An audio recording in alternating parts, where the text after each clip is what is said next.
Lord. Give honor to our bishop on today. I praise God for his lovely wife on today. I give honor to our sister bishop and the pulpit, to everyone that's in the building.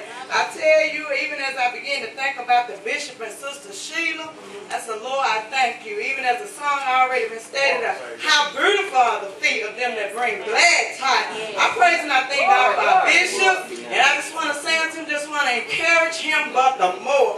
A lot of times my husband and I be riding in the car, coming down the street, and you know, I just bust out and say, I thank God for the bishop being such an example, you know, and I praise and I thank God for your stand that you have taken in the Lord. Bishop being a great leader, you know, one that is firm, and I praise God for that. But I just want to say, continue to look unto the hills from which cometh your help. For you know, and I know, we all know that all our help coming from the Lord. I just praise and I thank God for his wonderful wife. You know, I praise God for you also, Sister Sheila, because I tell you, I'm learning in this way, but I got a mind to do God's will. I got a mind to obey. I praise God for my husband. I just thank God for you for the 33 years of service. And no doubt, I know that you have held on to God's unchanging hand. I tell you, just continue to hold on because God don't change.